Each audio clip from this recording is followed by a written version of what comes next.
கருவேப்பிலை இது ரொம்ப காமன், நம்ம யூஸ் பண்ணுறது எல்லாருமே யூஸ் பண்ணுவோம். ஆனால் அதை சாம்பாரில் போட்டுட்டு பொரியலில் போட்டுட்டு அதை எடுத்து வெளியில் போட்டுவிடும். ஹேருக்கு நல்லது, ஸ்கின்னுக்கு நல்லது. இப்போ நார்த் இந்தியாவில் பார்த்தீங்கன்னா வெறும் கொத்தமல்லி, பச்சை மிளகா, உப்பு இதை போட்டு அரைச்சி இதை தான் யூஸ் பண்ணுவாங்க. உங்கள் பேல்பூரி, பானிபூரி இதுலெல்லாம் வர அந்த கார சட்னி இதுதான். புதினாவும் போடுவாங்க. யாருக்கா ப்ளோட்டிங் இருக்கு, இல்லை உடம்பு டைஜஷனே ஆகலை அப்படின்னா புதினாவை அரைச்சி தண்ணியில் போட்டு கொஞ்சமாக உப்பு போட்டு லைம் போட்டு கொடுப்போம். ஏன்னா பச்சையாக ஆம்லா சாப்பிட்றது ரொம்ப கஷ்டம், பல்ல கூட கெடுத்துரும்.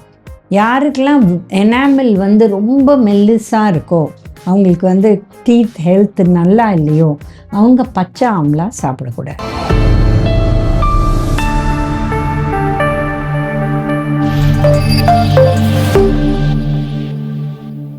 காஸ்மோ ஹெல்த் வியூவர்ஸ்க்கு வணக்கம்.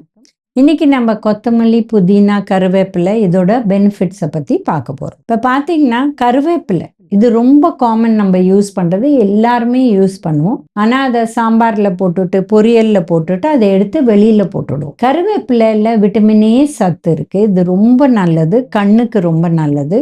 இதை தவிர அயர்ன் இருக்குது, இது ஹீமோக்ளோபின் மெயின்டைன் பண்ணுறதுக்கு ரொம்ப நல்லது. அது தவிர நார் சத்து இருக்குது, இது டைஜஷனுக்கு ரொம்ப ரொம்ப நல்லது. ஸோ அதனால தான் கருவேப்பிலை தொகையல் பண்ணுவாங்க. பட் டெய்லியே இப்போ கருவேப்பிலை தூக்கி போடுறதுக்கு பதில் நம்ம இதர் அதை நிழலில் காய வச்சு ஒரு பவுடர் பண்ணி வச்சு அதில் 1 டீஸ்பூன் நம்ம சாம்பார் பொரியலில் ஆட் பண்ணிக்கலாம். இல்லை இதை அரைச்சிட்டு ஒரு 1-2 டேஸ் ஃப்ரிட்ஜில் வச்சு இதை நம்ம சாம்பார்லேயோ இல்லை பொரியல் ஒரு உப்புமா எதில் வேணால் போடலாம். இதில் என்ன பெனிஃபிட்னா, அரைச்சி அதை மிக்ஸ் ஆயிடுச்சுன்னா அதை எடுத்து போட முடியாது. ஸோ நம்மளுக்கு இந்த கால்சியம், அயர்ன், இந்த ஃபைபர் எல்லாமே கிடைக்கும். டைஜஷனுக்கு ரொம்ப நல்லது. ஸோ இதில் விட்டமின் ஏ இருக்கிறதுனால இது ஒரு ஆன்டி ஆக்சிடென்ட் அண்ட் இதுவுமே ரொம்ப நல்லது. ஹேருக்கு நல்லது, ஸ்கின்னுக்கு நல்லது, ஆல்சோ கண்ணுக்கு ரொம்ப நல்லது. அடுத்து கொத்தமல்லி. இப்போ கொத்தமல்லியை முடிஞ்ச அளவு நம்ம ராவாக யூஸ் பண்ணால் இது ரொம்ப நல்லது. ஏன்னா யூஸ்வலாக நம்ம கொத்தமல்லி ரசத்தில் கடைசியில் போடுவோம், இல்லை உப்புமா இல்லை சாலடில் கூட கட் பண்ணி போடுவோம். ஏன் சொல்கிறோன்னா கொத்தமல்லியில் விட்டமின் சி சத்து இருக்குது. விட்டமின் சி சூடு பட்டால் அந்த விட்டமின் சி கெட்டு போயிடும். அதனால இதை நம்ம தொகையல் பண்ணால் கூட வறுக்கிறது ஒன்லி உளுத்தம் பருப்பு, மிளகா அதோட என்ன போடுறீங்களோ அதை மாத்திரம் ஹீட்டில் போட்டுட்டு அப்புறம் அதை ஆற வச்சுட்டு நம்ம தொகையெல்லாம் அரைக்கலாம். இல்லை சட்னி, இப்போ நார்த் இந்தியாவில் பார்த்தீங்கன்னா வெறும் கொத்தமல்லி, பச்சை மிளகா, உப்பு இதை போட்டு அரைச்சி இதை தான் யூஸ் பண்ணுவாங்க. உங்கள் பேல்பூரி, பானிபூரி இதுலெல்லாம் வர அந்த கார சட்னி இதுதான். புதினாவும் போடுவாங்க. ஸோ கொத்தமல்லியை ராவாக யூஸ் பண்ணால் பெனிஃபிட்ஸ் நிறையா இருக்குது. அண்ட் அது டேஸ்டியாகவும் இருக்கும் ராவாக இருந்தால். ஸோ அது சின்ன சின்னதாக நறுக்கி நம்ம என்ன பண்ணுறோமோ, இப்போ உப்புமா சாப்பிட்ற டைமில் மேலே போட்டுக்கலாம். ரசத்தில் கூட சாப்பிட்ற டைமில் மேலே அதை போட்டு பண்ணலாம். கொஞ்சம் வேணால் சூடாக இருக்கிறச்சையும் போட்டுக்கோங்க, அந்த காம்பை போட்டுக்கோங்க. மேலே இலை மாதிரி இருக்கிறத நம்ம ஃப்ரெஷ்ஷாக சாப்பிட்ற டைமில் போட்டுக்கலாம். சாலடில் போடுறது 100% அப்படியே ராவாக போட்டு சாப்பிட்லாம். இதில் பெனிஃபிட் ஃபைபர் இருக்குது, விட்டமின் சி இருக்குது, இது ரெண்டும் நல்லது. இப்போ கிட்னி பேஷண்ட்ஸ் அந்த அளவு கருவேப்பிலை சாப்பிட முடியாது, ஏன்னா அதில் பொட்டாசியம் சத்து நிறையா இருக்குது.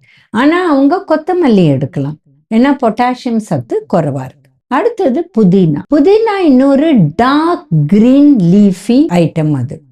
ஸோ இது மின்ட் அப்படின்னு சொல்லுவோம். இதில் பார்த்தீங்கன்னா வெஸ்டர்ன் இதில் சாக்லேட்ஸில் போடுவாங்க, இல்லை ஐஸ்கிரீம்ஸில் கூட யூஸ் பண்ணுவாங்க. இதோட ஃப்ளேவர் ரொம்ப ஸ்ட்ராங், ரொம்ப நல்லது டைஜஷனுக்கு.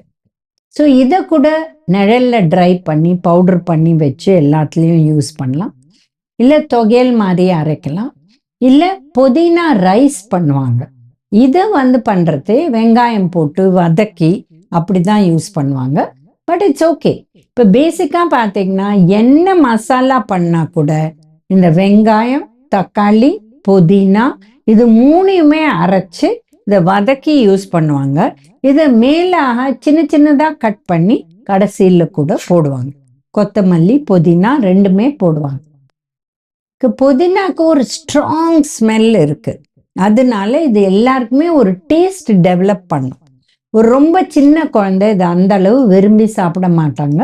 கொத்தமல்லி அந்த அளவு ஸ்ட்ராங் இல்லை. அண்ட் கருவேப்பிலை இட்ஸ் ஓகே, ஏன்னா அது வந்து உள்ளே போயிடும்.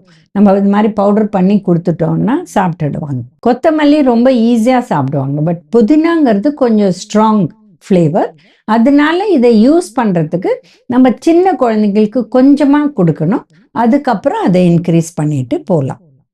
பட் இதை வதக்கினா இதில் இருக்கிற விட்டமின் சி சத்தும் போயிடும். இதில் விட்டமின் ஏயும் இருக்கு, ஃபைபரும் இருக்கு, ப்ளஸ் இதில் நிறைய பெனிஃபிட்ஸ் ஃபார் டைஜஷன் இருக்கு. இப்போ யாருக்கா ப்ளூட்டிங் இருக்கு, இல்லை உடம்பு வந்து டைஜஷனே ஆகலை அப்படின்னா புதினாவை வந்து அரைச்சி தண்ணியில் போட்டு கொஞ்சமாக உப்பு போட்டு லைம் போட்டு கொடுப்போம். அப்போ அவங்களுக்கு டைஜஷன் திருப்பி வரும். ஸோ இந்த மாதிரி ஹெல்ப் பண்ணும். இப்போ சில பேர் வந்து ஸ்டமக் ஆப்ரேஷன் ஆயிருக்கும், இல்லை இன்டெஸ்டைன் ஆப்ரேஷன் ஆயிருக்கும். ஸோ இவங்கெல்லாம் நிறைய சாப்பிட முடியாது. முதல்ல வந்து பெல்ச்சிங்லாம் வரும், அவங்களுக்கு சாப்பாடே சாப்பிட முடியாது. இவங்களுக்கு இந்த புதினா தண்ணி இல்லை இந்த மாதிரி கருவேப்பிலை தண்ணி கொடுத்தா டைஜஷனுக்கு ரொம்ப நல்லா ஆகும். ஸோ இந்த அளவு பெனிஃபிட்ஸ் இருக்கு. புதினா அண்ட் கருவேப்பிலை அயர்ன் சத்தும் இருக்கு, கால்சியம் சத்தும் இருக்கு. ஸோ இதெல்லாம் நிறைய பெனிஃபிட்ஸ். ஏன்னா கொஞ்சம் கொஞ்சமாக ஆட் பண்ண பண்ண பண்ண நம்மளுக்கு தேவையான கால்சியம் அண்ட் அயர்ன் வந்துடும். இப்போ கால்சியமை பொறுத்த வரலும் பார்த்தீங்கன்னா உங்களுக்கு ஒரு நாளைக்கு 1 கிராம் தேவைப்படுது. ஸோ பால்லேருந்து வரும், கேழ்வரகு சாப்பிட்டா வரும், இல்லை எந்த மில்லட் இல்லை ரெட் ரைஸ் பிளாக் ரைஸ் சாப்பிட்டா சிறிய அளவு வரும். இந்த மாதிரி நம்ம ஃப்ரெஷ் ஐட்டம்ஸ் போட போட நம்மளுக்கு சிறிய அளவு கால்சியம் அயர்ன், அதில் இருக்கிற விட்டமின் சி. ஏன்னா அயர்ன் அண்ட் விட்டமின் சி சேர்ந்தா அயர்ன் அப்சார்ப்ஷன் ஆகும். But calcium and vitamin C சேர்ந்தா கால்சியம் அப்சார்ப்ஷன் அந்த அளவு ஆகாது. ஸோ நேச்சர் அந்த மாதிரி நம்மளுக்கு கொடுக்குது. ஸோ நம்ம இந்த மாதிரி டிஃப்ரெண்ட்டாக யூஸ் பண்ணால் நம்மளுக்கு பெனிஃபிட் நிறையா கிடைக்கும். இப்போ எந்த வயசில் புதினா யூஸ் பண்ண ஆரம்பிக்கலாம், இல்லை கொத்தமல்லி இல்லை கருவேப்பிலை? ஒரு 7-8 மாத குழந்தையிலேருந்து 3மே யூஸ் பண்ணலாம். கொஞ்சமாக யூஸ் பண்ணோம், அப்புறம் சட்னி மாதிரி யூஸ் பண்ணோம். பட் 2 வயசு வரலும் சட்னி தொகையல் பண்ணால் கூட அவங்க வந்து அதில் ரொம்ப காரம் போடக்கூடாது குழந்தைகள். அதே மாதிரி after 2 years up to 60-65 years ப்ராப்ளமே இல்லை, எல்லாருமே சாப்பிடலாம், நார்மலாக நம்ம பண்ணுற மாதிரி சாப்பிடலாம். பட் ஆஃப்டர் 65 என்ன ஆகும்னா, ஒன்று அந்த அளவு அவங்களால டேஸ்ட் பண்ண முடியாது, ஏன்னா நிறைய மருந்து எடுத்துட்டு இருப்பாங்க. சில பேருக்கு அடிக்கடி வாய் புண்ணு வரும், ஏன்னா அவங்களுக்கு டெஃபிஷியன்சிஸ் இருக்கும். இந்த மாதிரி ரைபோஃப்ளேவின் டெஃபிஷியன்சி இருந்தால் வாய் புண்ணு, இல்லை விட்டமின் சி டெஃபிஷியன்சி இருந்தால் வாய் புண்ணு வரும். ஸோ அந்த மாதிரி டைமில் அவங்க காரம் இல்லாத கேட்பாங்க. ஸோ இதெல்லாம் நம்ம காரம் இல்லாத ரெகுலராக எப்படி சட்னி தொகையல் பண்ணுவோமோ அதே மாதிரி காரம் இல்லாத பண்ணி கொடுக்கலாம். இப்போ இதே கருவேப்பிலை இல்லை கொத்தமல்லி இல்லை புதினா தொகையில் நம்ம ஆம்லாவோட சேர்த்து கொடுத்தோம்னா இன்னுமே பெனிஃபிட் ஜாஸ்தி. ஏன்னா அந்த விட்டமின் சி சேர சேர அதில் இருக்கிற அயர்ன் கருவேப்பிலை அண்ட் புதினால ஸ்பெசிஃபிக்காக இது நம்மளுக்கு சேரும். இப்போ ஆம்லாவை பச்சையாக நம்ம அரைச்சி இதில் போட்டால் நிறைய பேருக்கு தொண்டை கட்டும். அதுக்கு பதில் சும்மா ஒரு லைட் பாயில் கொடுத்தீங்கன்னா இதில் அந்த வீரியம் இறங்கிடும். பட் விட்டமின் சி அந்த அளவு இறங்காது. அண்ட் ஆம்லால நிறைய இருக்குது விட்டமின் சி. ஸோ ப்ராப்ளமே இல்லை. நம்மளுக்கு ஒரு நாளைக்கு தேவை 60 மில்லிகிராம்ஸ் தான். ஆனால் ஆம்லால 100 கிராம்ஸில் 600 மில்லிகிராம்ஸ் இருக்குது. ஸோ 2-3 பீஸ் சாப்பிட்டாலே நம்மளுக்கு போகும். அண்ட் இந்த மாதிரி பண்ணி அதையும் சேர்த்து அரைச்சிட்டோம்னா இது நல்ல பெனிஃபிட். ஏன்னா பச்சையாக ஆம்லா சாப்பிட்றது ரொம்ப கஷ்டம், பல்ல கூட கெடுத்துரும். யாருக்கெல்லாம் எனாமல் வந்து ரொம்ப மெல்லிஸாக இருக்கோ, அவங்களுக்கு வந்து டீத் ஹெல்த் நல்லா இல்லையோ, அவங்க பச்சை ஆம்லா சாப்பிடக்கூடாது. ஸோ இந்த மாதிரி கருவேப்பிலை அண்ட் புதினா தொகையில சட்னியில் நம்ம இந்த மாதிரி லைட்டாக பாயில் பண்ண ஆம்லா மிக்ஸ் பண்ணி கொடுக்கலாம். ஸோ இந்த மாதிரி பல விதமாக நம்ம யூஸ் பண்ண நம்ம ஹெல்த் பெனிஃபிட்ஸ் நிறையா இருக்குது. கருவேப்பிலை கொத்தமல்லி அண்ட் புதினா இது இந்த வீடியோவில் பார்த்தோம். மீண்டும் இன்னொரு வீடியோவில் சந்திக்கலாம்.